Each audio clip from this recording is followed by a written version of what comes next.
Hello students, कैसे हैं आप लोग। क्लास 11th में हम लोग अकाउंटिंग इक्वेशन कर रहे थे, है ना। और आप लोगों को क्वेश्चंस आ भी गए थे। 2-3 क्वेश्चंस इसके बाकी बचे थे, फिर फॉर्मूले वाले क्वेश्चंस। तो हम लोग बिना टाइम वेस्ट किए हुए क्वेश्चन नंबर 14 स्टार्ट कर रहे हैं। अच्छा क्वेश्चन है, इंपॉर्टेंट इसलिए क्योंकि इसमें एक पॉइंट बहुत इंपॉर्टेंट है, ध्यान से देखना। सबसे पहले हम क्या करेंगे, क्वेश्चन को रीड करेंगे। तो question number 14, accounting equation. First business start किया है 1 लाख से, फिर हमने नगद माल खरीदा है 20,000, उधार खरीदा है 30,000। सोल्ड गुड, ये वाला पॉइंट इंपॉर्टेंट है, sold good for cash costing 10,000 and credit costing 15,000। 10,000 का माल नगद और 15,000 का माल उधार हमने बेचा है, बोथ दोनों 20% के प्रॉफिट पर, और सैलरी पे की है। 4 ट्रांजैक्शन है। सबसे पहले क्या करते हैं हम लोग, सारे ट्रांजैक्शंस को पढ़कर ये देख लेते हैं कि कहां कहां कौन कौन सा हेड ओपन करना है। बिजनेस स्टार्ट करते हैं तो कैश और कैपिटल, है ना। Assets is equal to liabilities plus capital, याद है ना। फर्स्ट ट्रांजैक्शन अभी बाद में लिखेंगे, पहले हम देख ले कौन कौन सी एसेट्स होंगी। नगद माल खरीदा, उधार माल खरीदा तो स्टॉक कैश के साथ, और जब हम उधार माल खरीदते हैं तो क्रेडिटर्स, और उधार माल बेचते हैं तो डेटर्स।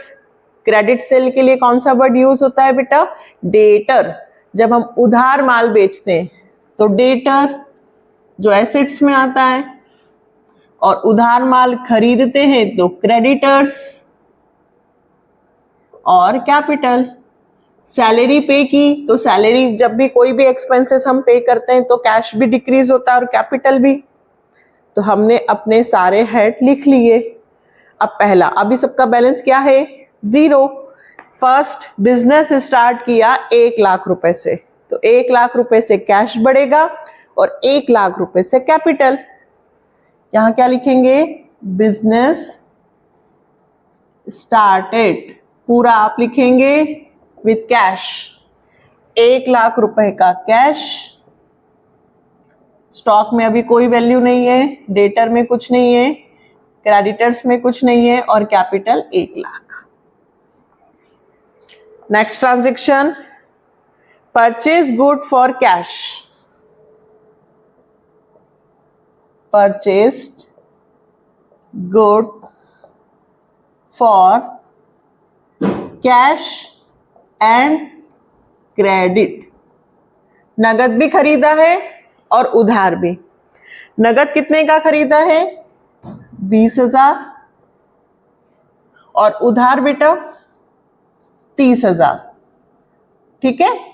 नगद माल कितने का खरीदा है, 20,000, और उधार 30,000। सबसे पहले हमने टोटल कितना माल परचेस किया, हमारे पास कितना माल आया, 50,000 का। तो हमारा स्टॉक कितने से बढ़ गया, 50,000 से, है ना। अब हमने क्या किया, जो 50,000 का माल खरीदा है उसमें से 20,000 रुपए तो नगद दे दिए कि भाई ये लो पैसे 20,000 रुपए।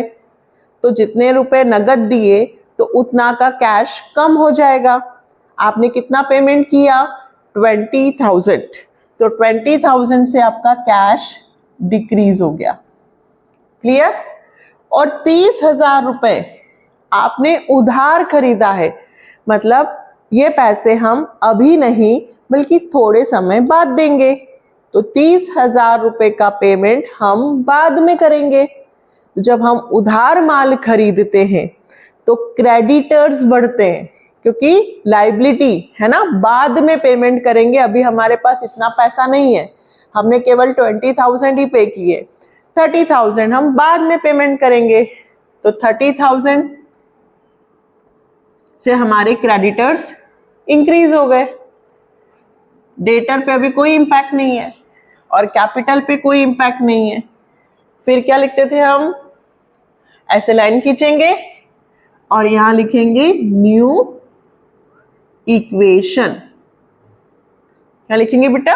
New equation. तो देखो 1 लाख में से 20,000 माइनस हुए तो 80,000, स्टॉक हमारा 50 का ही है और डेटर्स 0, टोटल करोगे तो 130, और इस तरफ भी क्रेडिटर्स 30 और कैपिटल 1 लाख। हो गया 1,30,000, 1,30,000। नेक्स्ट थर्ड सबसे अच्छा पॉइंट है, सोल्ड गुड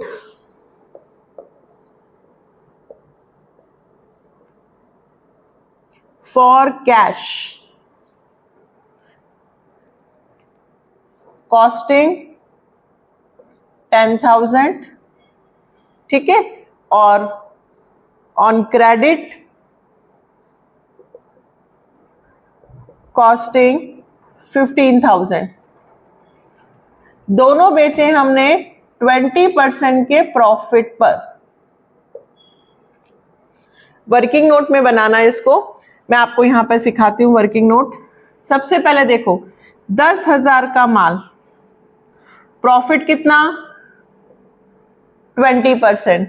तो 10,000 का 20% यानी कि कितने रुपए? 2,000। तो 10,000 का माल 2,000 के प्रॉफिट पर यानी कि कितने में सेल हुआ होगा? 12,000 में। फिर 15,000 का माल 20%, ऐसे निकालना बेटा, 15,000 इंटू 20/100, 0 से 0, 0 से 0, ये कितना आ गया? 3,000। तो 15 प्लस 3,000 का प्रॉफिट आपने कितने में बेचा? 18 में। ये आपने नगद बेचा है और ये आपने उधार बेचा है। ये कैश सेल से और ये क्रेडिट सेल से। ये पहले कहां बनाना? वर्किंग नोट में। कहां बनेगा? वर्किंग नोट्स में। ठीक है, फिर से समझाऊं। 10, यही मेन है, बाकी तो क्वेश्चन में कुछ नहीं है इसमें। 10,000 का माल था 20% के प्रॉफिट पर, तो 10,000 20% का प्रॉफिट, तो 10,000 का 20% कितना होगा? 2,000। तो 10,000 प्लस 2,000 मैंने कितने में बेचा? 12। फिर 15,000 का गुड्स 20% प्रॉफिट, तो 3,000, तो मैंने कितने में बेचा? 18। अब इसको कैसे हम करेंगे, यहां देखो। सबसे पहले 10 और 15, ये क्या दे रखी है बेटा? कॉस्ट। तो 10 और 15 यानी कि 25,000। सबसे पहले 25,000 का माल हमने बेच दिया। एट फर्स्ट 25,000 रुपीज गुड्स जिसकी कॉस्ट थी वो हमने सेल कर दिया। तो हमारा स्टॉक जो है वो 25,000 रुपए से कम होगा। प्रॉफिट हमें हुआ टोटल प्रॉफिट 2 और 3, हमें टोटल कितना प्रॉफिट हुआ? 5,000, नगद बेचने पे भी और उधार बेचने पर भी। तो 2 और 3 हमें टोटल कितना प्रॉफिट हुआ है? 5,000। तो 5,000 का प्रॉफिट, माल बेचते हैं और प्रॉफिट होता है तो कैपिटल में प्लस होता है और लॉस होता है तो माइनस। इतना हो गया। अब हमने जो बेचा है वो 12,000 और 18,000 में बेचा है। 12,000 रुपए तो हमने नगद, यानी कि 12,000 रुपए तो हमें अभी मिल गए, तो हमारा कैश 12,000 रुपए से जुड़ गया। और 18,000 रुपए अभी नहीं मिलेंगे, बाद में मिलेंगे। क्रेडिट सेल है। कौन सी सेल है बेटा? क्रेडिट। 10,000 का माल 12 में बेचा है, 15,000 का माल 18 में बेचा है, बट उधार। तो ये पैसे तो हमें जब हमने बेचा उसी वक्त मिल गए, पर ये वाले पैसे हमें अभी नहीं बल्कि बाद में मिलेंगे। तो जब हम उधार माल बेचते हैं तो उन्हें कहते हैं डेटर, क्योंकि वो हमें पैसा कब देंगे? बाद में। तो 18,000 रुपए कहां प्लस होंगे? डेटर्स। क्रेडिटर्स पे कोई इंपैक्ट नहीं। क्रेडिटर्स का इंपैक्ट कब पड़ता है? जब खरीदते हैं उधार, और जब बेचते हैं उधार तो डेटर। फिर से समझाऊं क्या एक बार? 10 का माल 12 में, 15 का माल 18 में, स्टॉक 25 से कम हुआ, प्रॉफिट 5000 का हुआ। ये अभी मिल गए, ये बाद में मिलेंगे। जो अभी मिल जाएंगे वो कैश में इनहेंस हो जाएंगे और जो बाद में मिलेंगे वो डेटर में।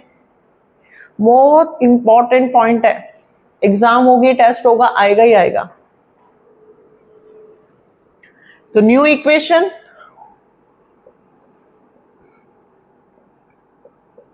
हर ट्रांजैक्शन के बाद न्यू इक्वेशन लिखना ही है। 80 में 12 और प्लस हो गए 92,000, 50 में से 25 गए 25,000, 18,000 प्लस इधर 30 और इधर 1,05,000। लास्ट ट्रांजैक्शन, क्वेश्चन कंप्लीट हो जाएगा। पेड सैलरी,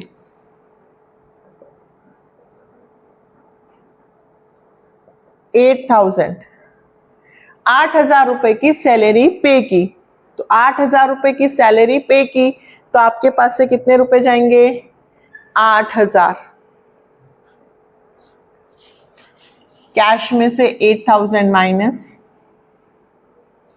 और जब भी कोई एक्सपेंसेस नगद करते हैं तो कैश भी कम और कैपिटल भी कम, तो कैपिटल में से भी 8,000 माइनस होंगे। बाकी जगह कोई इंपैक्ट नहीं, तो बाकी जगह 0। दूर दूर लिखना है ताकि आराम से टीचर को भी समझ में आए और होच पौच भी नहीं हो। ये हमारा फाइनल आंसर आ गया, न्यू इक्वेशन। 92 में से 8,000 गए, कितना आएगा? माइनस करके देखें, 12 में से 8 गए 4 और यहां पर कितना आएगा? 8, 84,000। 25,000 का स्टॉक और 18th, इधर 30,000 का क्रेडिटर्स और 1,05,000 में से 8,000 गए तो 97,000। चेक करें, आंसर दे रखा है कैपिटल 97,000 और क्रेडिटर 30,000, एसेट्स कैश 84, स्टॉक 25 और debtors 18। Total assets is equal to total liabilities. 9 और 3 1 12, 1,27,000 टोटल आएगा, है ना। तो ये हमारा क्वेश्चन कौन सा हुआ? 14। अच्छे से इसको नोट डाउन करो, देखो, समझो। कहीं दिक्कत हो तो कमेंट सेक्शन में फिर से लिखना, फिर से बता दूंगी। एक और क्वेश्चन करेंगे हम 15, बहुत अच्छा है ये भी। तो बेटा नेक्स्ट क्वेश्चन हम अब कर रहे हैं 15। बहुत अच्छा क्वेश्चन है 14 और 15। इस वीडियो की दोनों ही क्वेश्चन मोस्ट इंपॉर्टेंट है। जब भी आपको एग्जाम की, टेस्ट की प्रिपरेशन करनी हो और अगर आपको अकाउंटिंग इक्वेशन वाला चैप्टर आ रहा है तो ये दोनों क्वेश्चन तो सबसे पहले करना। 15 नंबर के क्वेश्चंस को आप एक बार जल्दी से रीड करो। Mahapatra D commence business with cash, cheque, goods, machine और furniture. 1/3 of the above goods sold at profit 10% on cost and half of the payment is received in cash। अभी बता रही हूं मैं आपको। मशीन पे डेप लगाना है, पर्सनल यूज के लिए हमने विड्रॉ किया है, इंटरेस्ट ऑन ड्रॉइंग भी है इसमें, और हमने गुप्ता को माल बेचा है 10,000 का और हमने उसके बदले में बिल रिसीवेबल रिसीव किया है और फिर हमें बिल रिसीवेबल पे मैच्योरिटी पे पेमेंट भी मिल गया है। बहुत अच्छा क्वेश्चन है। सबसे पहले तो इसमें कितने सारे हेड हो रहे हैं। हम जब बिजनेस स्टार्ट करते हैं तो कैश से करते हैं, अगर कैश लगाते हैं बिजनेस में तो कैश बढ़ता है। इस क्वेश्चन में हमने क्या क्या बिजनेस स्टार्ट करने में लगाया, तो हमारी क्या क्या एसेट्स हुई? कैश, फिर हमने चेक तो बैंक, फिर हमने स्टॉक लगाया तो गुड्स लगाया मतलब स्टॉक, फिर उसके बाद हमने मशीनरी भी यूज की है तो फर्नीचर,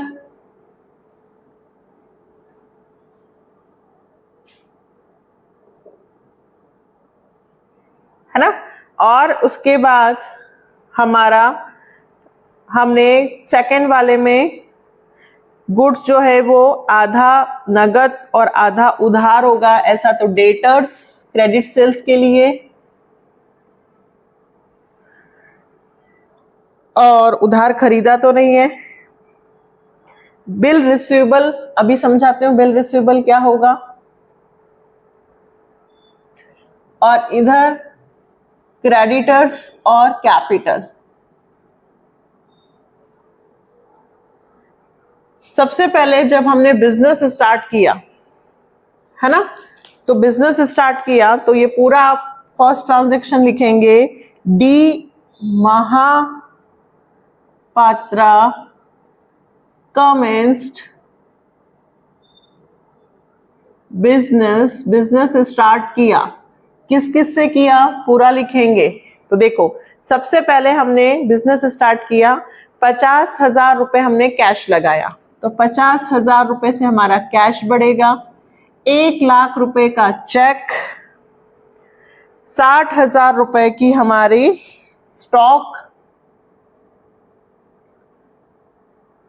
1,00,000 रुपए की मशीन और फर्नीचर 50,000 का। डेटर में अभी कुछ नहीं है, बिल रिसीवेबल में कुछ नहीं है, क्रेडिटर्स में 0 और कैपिटल। इन सब को प्लस करें। जब हम बिजनेस स्टार्ट करते हैं तो जितना भी अमाउंट हमने लगाया उस सब से हमारे बिजनेस की क्या बढ़ेगी, कैपिटल। तो 1,50,000 और 2,10,000, 3,10,000, 3,60,000, टोटल कितना हुआ, 3,60,000। फर्स्ट पॉइंट, फिर से हमने बिजनेस स्टार्ट किया, cash, cheque, stock, machine, furniture, जितना भी आप इन्वेस्ट करोगे सबके बैलेंस को बढ़ाकर टोटल कैपिटल लिखना। सेकेंड पॉइंट सबसे अच्छा, 1/3 ऑफ गुड्स सेल, 10% प्रॉफिट और हाफ इन कैश। ठीक है, मैंने शॉर्ट में लिखा, आप पूरा लिखिएगा। सबसे पहले देखो 1/3 ऑफ गुड्स, कितना माल, 1/3। अब आप देखिए आपके पास कितने का गुड्स है, 60,000। 60,000 का 1/3, यहां देखना बेटा वर्किंग नोट में, 60,000 का गुड्स है, इसका 1/3 यानी कि 20,000। यानी कि आपके माल की कॉस्ट कितनी हुई, 20,000। 20,000 का माल आपने 10% प्रॉफिट पर बेचा। माल की कॉस्ट कितनी है, 20,000, प्रॉफिट कितना, 10%। तो 10% प्रॉफिट, 20,000 का 10% 2,000। तो आपने माल कितने में बेचा, 22। 20 का माल 22 में बेचा। आधा पेमेंट कैश, तो 22,000 का आधा 11,000 रुपए, ये तो आपको कैश में मिलेंगे। बाकी के जो 11,000 हैं वो क्रेडिट सेल हो गया। कौन सा हो गया बेटा, क्रेडिट सेल्स। फिर से समझाऊं, इन्होंने कहा 1/3 स्टॉक, 1/3 गुड्स। तो सबसे पहले हमें पता होना चाहिए कि हमारे पास कितने का स्टॉक है, 60,000। 60,000 का 1/3, तो 60,000 का 1/3 यानी कि 20,000। मतलब हमने 20,000 का माल बेच दिया। तो हमारे स्टॉक में से कितने कम होंगे बेटा, 20,000। कितने कम होंगे, 20,000। अब उस 20,000 के माल को मैंने 2,000 के प्रॉफिट पर बेचा। 2,000 कहां से आया, इसका 10%। तो 2,000 रुपए मेरे कहां प्लस होंगे, कैपिटल में। जब भी हम माल बेचते हैं और प्रॉफिट पर बेचते हैं तो उतने रुपए से कैपिटल में ऐड हो जाता है। अब देखिए अगर मैं टोटल 22,000 रुपए का माल ही कैश में रिसीव कर लेती तो 22,000 रुपए कैश में बढ़ जाते, बट यहां आधे पैसे ही मिले हैं, तो आधा यानी कि 11,000 रुपए। 22,000 में से हाफ यानी कि 11,000 रुपए कैश में मिले हैं, half payment received in cash. तो टोटल 22,000 रुपए मुझे मिलने थे, उसमें से अभी आधे मिले हैं यानी कि 11,000। तो 11,000 रुपए मुझे बाद में मिलेंगे, क्रेडिट सेल हो गया। कौन सा सेल हो गया? क्रेडिट। तो आधे पैसे मुझे बाद में मिलेंगे, तो आधे के लिए डेटर।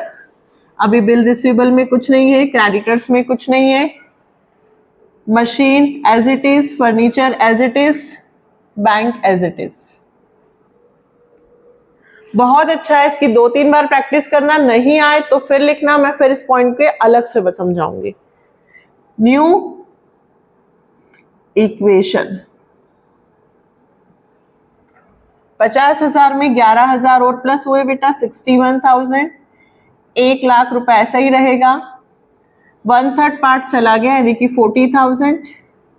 मशीन अभी 1,00,000 की है, फर्नीचर 50,000 के हैं, डेटर्स 11,000 के हैं, बिल रिसीवेबल में अभी कुछ नहीं, क्रेडिटर्स में कुछ नहीं, और ये 3,62,000। Next, depreciation on machinery at the rate of 10%। 10% से मशीन पर डेप लगा। डेप्रिसिएशन का मतलब होता है बेटा वैल्यू कम होना। जो आपने मशीन लगाई थी, कितने रुपए की लगाई थी आपने? 1,00,000 की। तो 1,00,000 रुपए की मशीन की वैल्यू 10% से कम हो गई। सिंपल सी बात है, जब भी आप कोई चीज खरीदते हो तो धीरे धीरे उसकी वैल्यू कम होती है ना। तो depreciation fall in value of assets. तो 10%, तो 1,00,000 की मशीन का पहले निकालिए 10%। 1,00,000 इंटू 10/100 यानी कि 10,000 रुपए से वैल्यू कम करना है। कैश पे कोई इंपैक्ट नहीं, बैंक में कोई इंपैक्ट नहीं, स्टॉक पे कोई इंपैक्ट नहीं, मशीन की वैल्यू 10,000 से कम करनी है। और इधर कैपिटल में से 10,000 कम होंगे, है ना। बिजनेस के एसेट्स कम हो रही है तो कैपिटल भी कम हो रही है। तो न्यू इक्वेशन, यानी कि जब भी डेप्रिसिएशन लगेगा तो क्या होगा? एसेट्स भी कम और कैपिटल भी कम। जितने भी नए स्टूडेंट्स हो, यदि उन्हें कोई भी क्वेश्चन देखना हो और यदि वो सारे क्वेश्चन की प्रैक्टिस नहीं कर सकते हैं तो कम से कम बेसिक कंसेप्ट, वो रहा वीडियो, कम से कम बेसिक कंसेप्ट जरूर देखना, है ना। बेसिक कंसेप्ट देखने के बाद आप क्वेश्चन को देखेंगे तो भी आपको समझ में आ जाएगा। 61,000, 1,40,000, 1,00,000 में से 10 गए 90,000, 50,000, 11,000, 0, 0 और 362 में से 10 गए तो 3,52,000। दोनों तरफ का टोटल सेम चल रहा है। Next, cash withdrawn for personal use. Personal use के लिए आपने 10,000 रुपए विड्रॉ किए। जब भी पर्सनल यूज आता है तो हम क्या कहते हैं? ड्रॉइंग। ड्रॉइंग होता है, बिजनेस में से पैसा निकालते हैं तो बिजनेस में से कैश भी कम होता है और कैपिटल भी कम। तो 10,000 रुपए से कैश कम होगा और 10,000 रुपए से कैपिटल माइनस होता है तो ब्रैकेट लगाते हैं। बाकी जगह लिखना है +0, बाकी में कोई इंपैक्ट नहीं है। फिर न्यू इक्वेशन,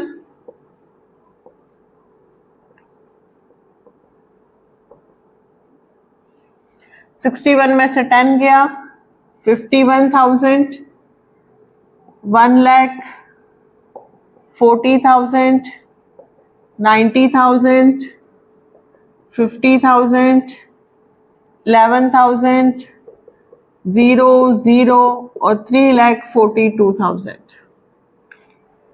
अब बेटा देखना, बहुत अच्छा पॉइंट है। इंटरेस्ट ऑन ड्रॉइंग, जो आपने बिजनेस में से पर्सनल यूज के लिए पैसे विड्रॉ किए, तो बिजनेस आपसे इंटरेस्ट चार्ज करता है। बिजनेस और बिजनेसमैन दो अलग अलग लोग हैं, सेपरेट लीगल एंटिटी। बहुत अच्छा पॉइंट है, इसका आपसे हमेशा आएगा। इंटरेस्ट ऑन ड्रॉइंग, बिजनेस ने आपने जो पर्सनल यूज के लिए विड्रॉ किए थे 10,000 रुपए आपने बिजनेस में से निकाले, तो बिजनेस ने आपसे इंटरेस्ट चार्ज किया। कितना? 5%। तो सबसे पहले ड्राइंग कितनी है? 10,000। इसका 5% यदि मैं निकालूंगी तो 500 रुपए। अब देखो, हमेशा ध्यान रखना, ड्राइंग पर इंटरेस्ट चार्ज हो रहा है, तो बिजनेस आपसे चार्ज कर रहा है, तो बिजनेस में इनकम हुई, तो बिजनेस ने इनकम हुई तो उसने कैपिटल को इनहेंस कर दिया। अब बिजनेस ने लिया, अब बिजनेसमैन ने दिया, व्यापारी ने पैसे दिए, तो व्यापारी की कैपिटल कम हो गई। कैपिटल तो एक ही है, बिजनेस की और बिजनेसमैन की। मतलब हमने पैसे बिजनेस में दिए तो बिजनेस में आए और हमारे पास से गए, लेकिन दोनों का इंपैक्ट किस पर पड़ेगा? कैपिटल पर। तो चाहे इंटरेस्ट ऑन ड्राइंग हो या इंटरेस्ट ऑन कैपिटल हो, दोनों ध्यान रखना। चाहे इंटरेस्ट ऑन ड्राइंग हो चाहे इंटरेस्ट ऑन कैपिटल हो, कैपिटल में ही प्लस होगा और कैपिटल में ही माइनस होगा, मतलब कोई फर्क नहीं पड़ता। मेरे पास से कोई चीज जाकर बिजनेस में गई है तो बिजनेस भी कैपिटल बढ़ गई और मेरी कम हो गई, बात एक ही है। तो इंटरेस्ट ऑन ड्राइंग 500 रुपए वही प्लस होंगे और 500 रुपए वही माइनस होंगे, बाकी जगह कोई इंपैक्ट नहीं होगा। ध्यान रखना, याद कर लेना इस पॉइंट को। 0 0 0 0 0 0 0 0, ये क्या जीरो है? सब में, बाकी जगह कोई इंपैक्ट नहीं पड़ा। एज इट इज वैल्यू लिखना है आपको। अब कुछ स्टूडेंट्स कहेंगे मैम ऐसा है तो इस पॉइंट को छोड़ ही दें। नहीं, हर एक पॉइंट को आपको लिखना है। तो वापस से न्यू इक्वेशन बनी। 51,000 आपके कैश हैं, बैंक में 1 लाख, स्टॉक 40,000, 90,000, 50,000, 11,000। अब बिल रिसीवेबल वाला पॉइंट आ रहा है बेटा, और प्लस और माइनस यानी कि वही 3,42,000। अब हम पढ़ेंगे, पहले वर्किंग नोट साफ कर दें।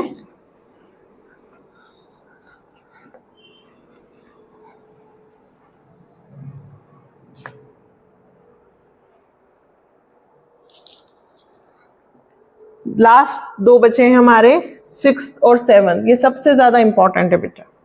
देखिए, आपने 10,000 का माल गुप्ता को बेचा, गुड्स सोल्ड टू गुप्ता, कितने रुपए का?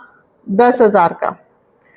और आपको रिसीव्ड हुआ है bill receivable on the same amount. 10,000 का माल जो बेचा, तो 10,000 रुपए स्टॉक में से क्या होंगे? कम। सबसे पहले एक एक चीज सीखते हैं। हमने गुप्ता को माल बेचा, कितने का? 10,000। कैश पे कोई इंपैक्ट नहीं हुआ, बैंक पे कोई इंपैक्ट नहीं हुआ, माल बेचा तो 40,000 के माल में से 10,000 का माल चला गया। अब सामने वाले ने अभी पैसे नहीं दिए, उसने कहा कि सर मेरे पास अभी पैसे नहीं हैं, आप एक बिल बनाकर दे दीजिए, मैं साइन कर देता हूं और आप इस बिल को अपने पास रखिए, मैं 3 महीने बाद आपको पेमेंट कर दूंगा। तो जब बिल के थ्रू लेन देन होता है तो उसे कहते हैं बिल रिसीवेबल और bill payable.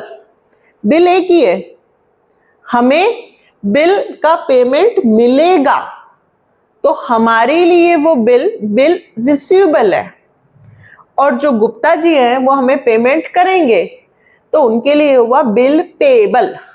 Bill receivable assets में आता है, अभी हम अपने पॉइंट ऑफ व्यू से देखेंगे तो हमें एक बिल पर 10,000 रुपए का पेमेंट मिलेगा 3 महीने बाद, इसलिए मैंने एसेट्स में बिल रिसीवेबल अलग से शो किया है। हालांकि बिल रिसीवेबल डेटर के अंदर आ सकता है, बट हम अलग से लिख रहे हैं।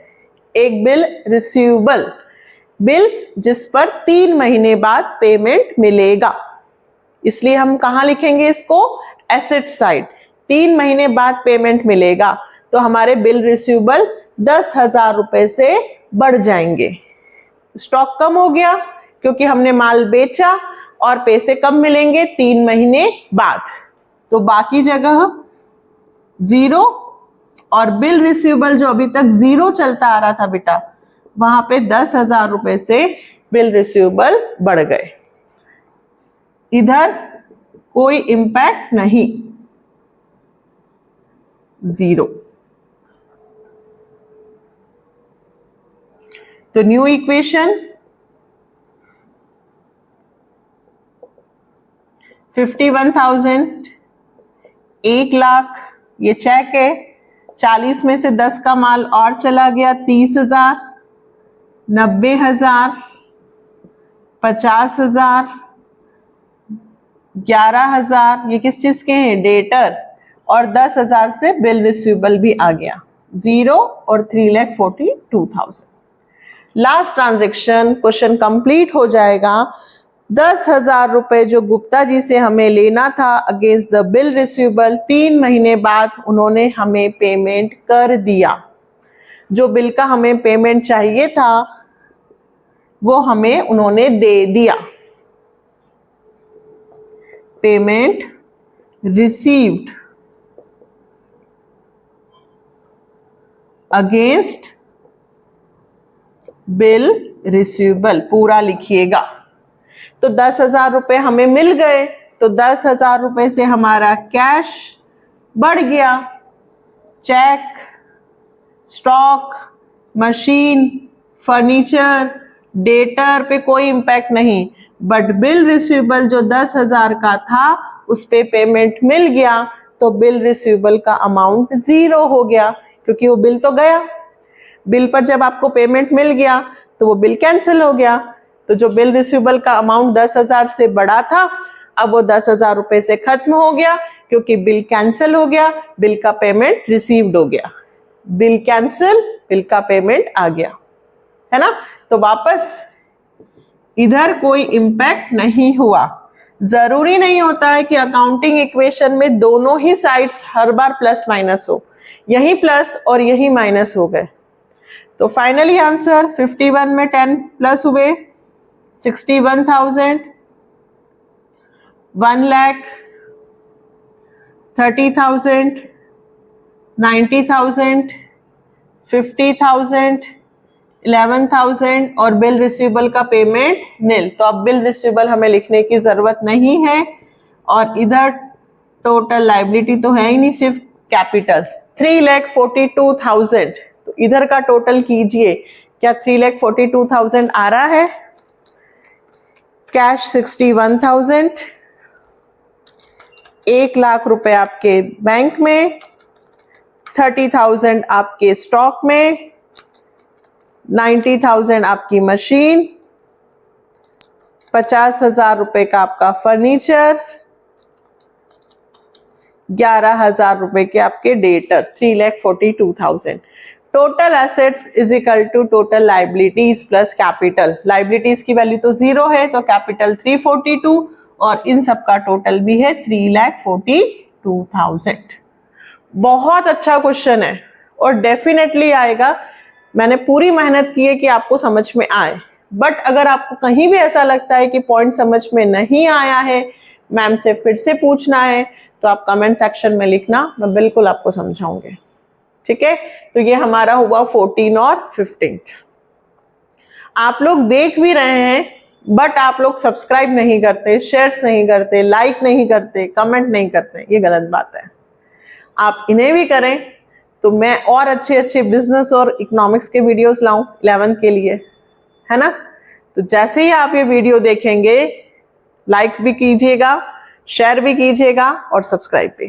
ठीक है, बहुत जल्दी मिलते हैं नेक्स्ट वीडियो में फॉर्मूले के साथ। अब इसके फॉर्मूले वाले क्वेश्चंस हमें करना है, वो एक ही वीडियो में हम कोशिश करेंगे कि सारे खत्म कर दें, फिर जर्नल एंट्री पे जाएंगे। ओके, मिलते हैं नेक्स्ट वीडियो में। बाय।